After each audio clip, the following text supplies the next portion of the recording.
E disse Deus à mulher: Por que fizeste isto? E disse a mulher: A serpente me enganou e eu comi. Olá, meus amigos. Capítulo 3 de Gênesis, versículo 13. Tudo bem? Tranquilo aí? Tudo em paz? Seja bem-vindo aqui ao canal. Se inscreva e deixe seu like e compartilhe se puder, tá? Para que mais pessoas possam conhecer o canal da Palavra de Deus. Aí faça seu comentário se puder. Hoje nós vamos falar de um assunto muito interessante. Quer dizer, está sendo, né? Está sendo bastante comentado a abertura, né? Da Copa do Mundo, ou seja, das Olimpíadas 2024. Eu tive olhando, observando, e é muito interessante, né? É assustador. Tá, o mundo evangélico está assustado,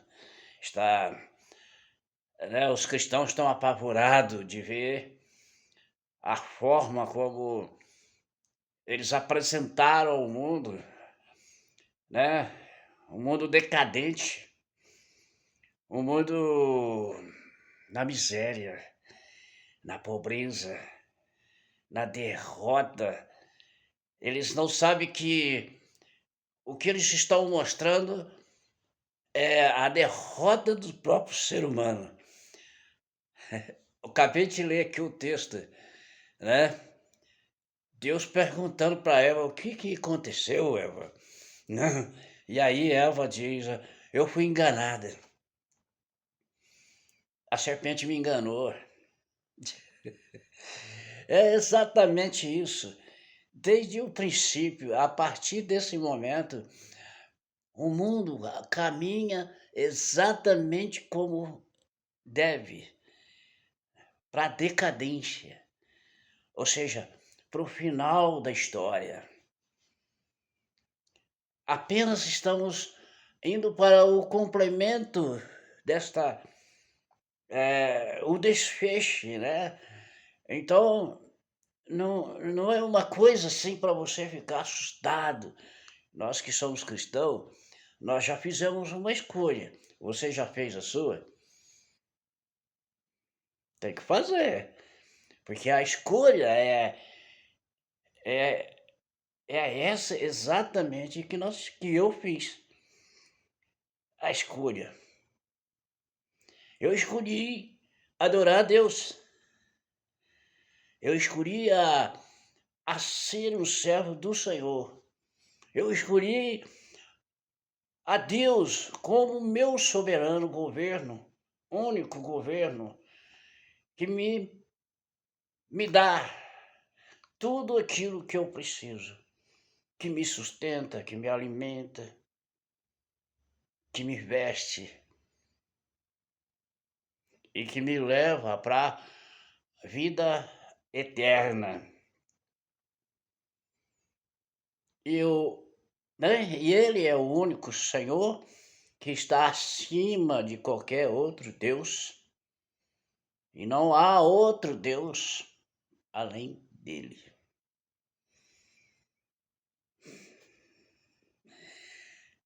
Então, quando essas pessoas se manifestam gloriosos, né? Assim, com aquela arrogância toda, eles não sabem que já estão derrotados, que já são derrotados, são miseráveis, são totalmente perdidos, eles não têm mais nada, a não ser sustentar esse engano aqui, que Eva não sustentou. Eva confessou para Deus: olha, eu fui enganada.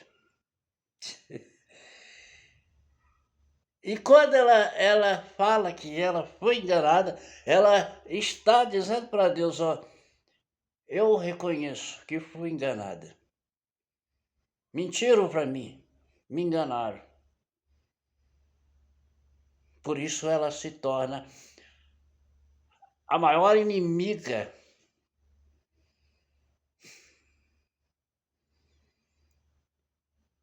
desse mentiroso.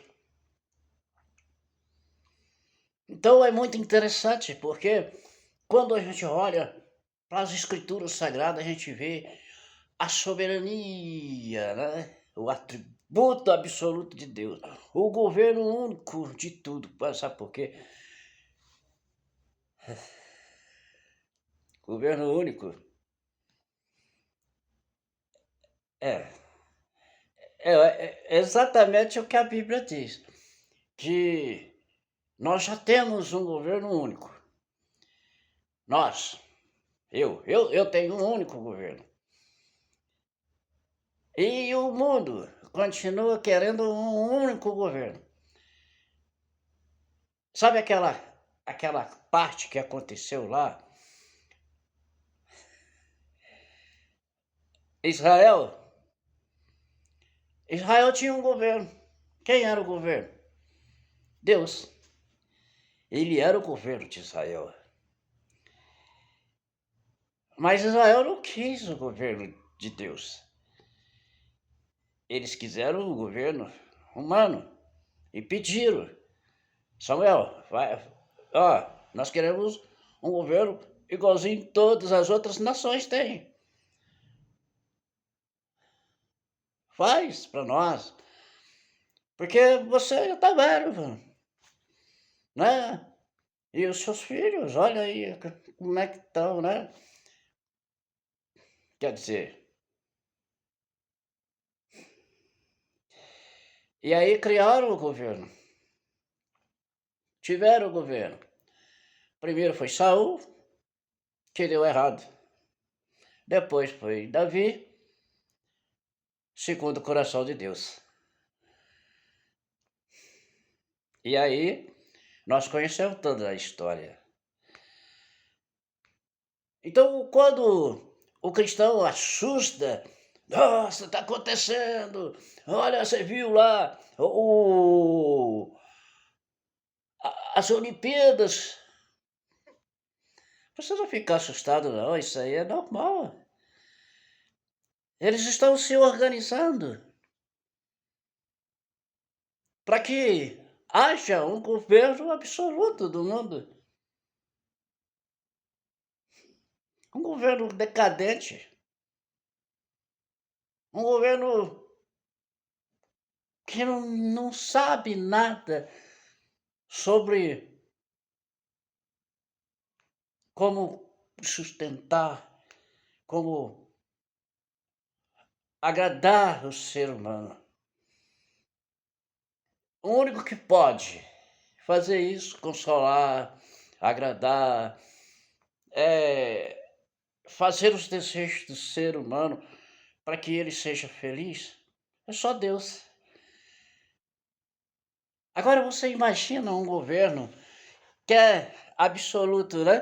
Porque, olha para você ver, Jesus, ele faz uma proposta para Jesus, para que Jesus pudesse, né, se curvar diante dele, para poder, né, ser adorado.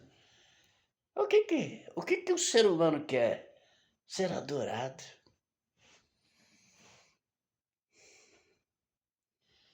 O iníquo, o anticristo, ele quer ser adorado, assim como Deus. É como se ele pudesse criar alguma coisa. É como se ele Ele acha que ele é Deus. Ele pensa que tem poder. Poder. Qual é o poder que ele tem? Agora, o que eu estou pensando aqui é o seguinte: os cristãos estão apavorados.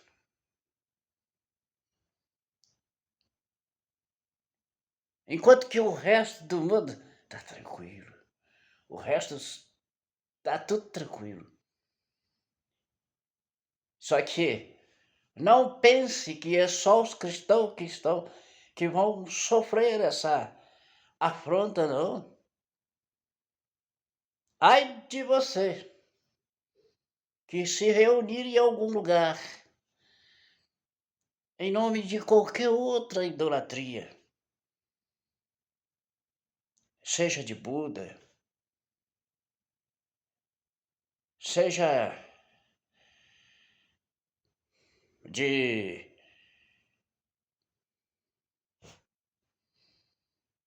seja os muçulmanos, seja os budistas, seja o espiritismo, seja quem for, estiver fazendo reunião aí em algum canto, vai ser caçado assim como os cristãos vai ser caçado. E vai ser levado à corte. Sabe por quê? Porque ele quer absolutamente ser adorado. Somente ele vai ser adorado. Então, se você acha que está por cima da carne seca, não, pode ficar tranquilo. Vai chegar a sua vez. Adoradores de outros deuses. Espero que os ateus estejam tranquilos com isso.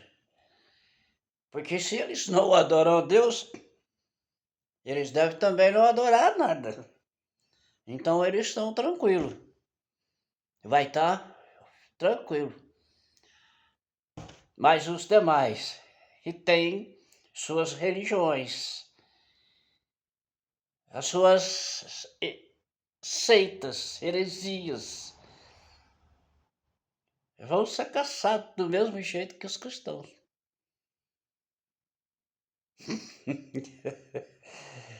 Olha só, o governo verdadeiro do mundo.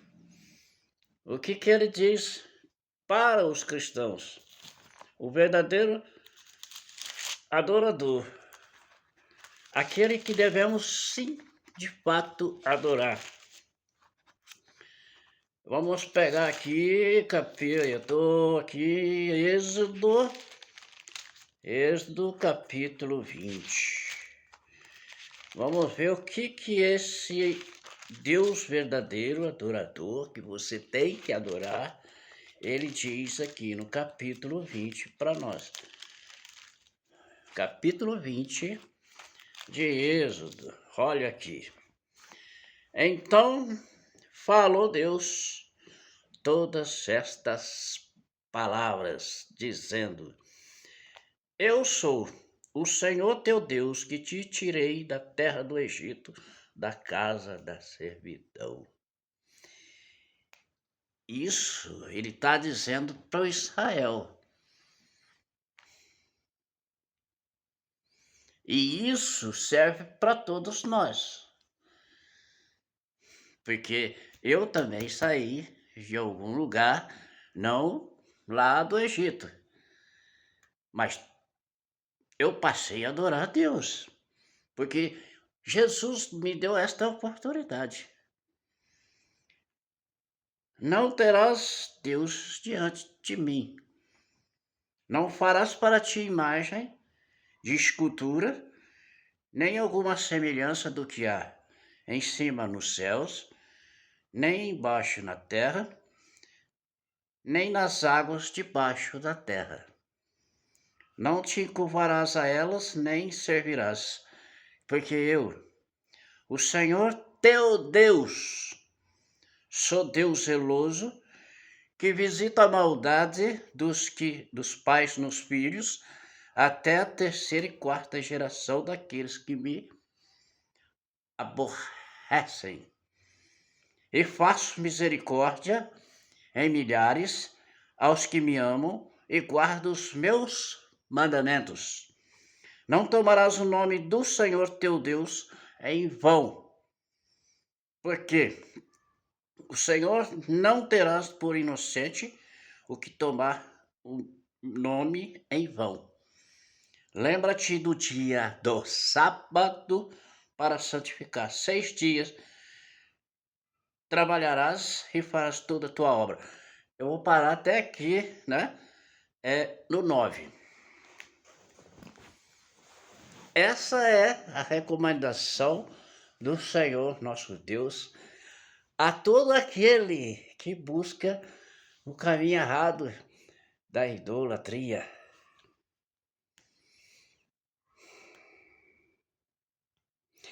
Aí quando Jesus chega lá no Novo Testamento, perguntado a Jesus qual é o maior dos mandamentos, o que Jesus diz mesmo?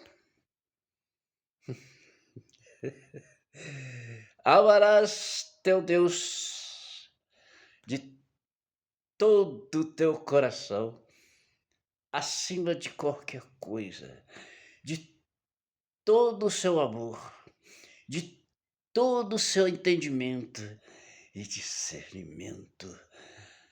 Rapaz, que coisa mais impressionante! Esse Deus é um Deus ciumento. Isaías diz que os ídolos não são nada. Por isso que eu não acredito em nada, a não ser na palavra de Deus. Ele diz assim que os ídolos não são nada, são apenas alguma coisa feita de madeira, de barro, de ferro, de aço, de ouro, de bronze, e que tem braços, mas não movem, tem perna, mas não anda, tem olhos, mas não vê, tem boca, mas não fala, tem ouvido, mas não ouve. Ah, meu pai, idolatria. Quanta idolatria Israel se danou, adorando ídolos confeccionados pelos gentios, aquelas bobagens todas. E quantas clamadas levaram de Deus, porque eles eram Israel de Deus, Israel de Deus, e Deus faz com eles o que ele quer. Não é como o nosso caso com os gentios. Eles não têm que aceitar, eles têm que serem. Israel é de Deus. Foi Deus que escolheu eles, não foi eles que escolheram Deus. Então Deus faz o que ele quer com Israel. E nós temos uma vantagem. Nós temos que escolher. Eu escolhi Deus como o único Senhor da minha vida. Eu deixei de acreditar em outras coisas. E você?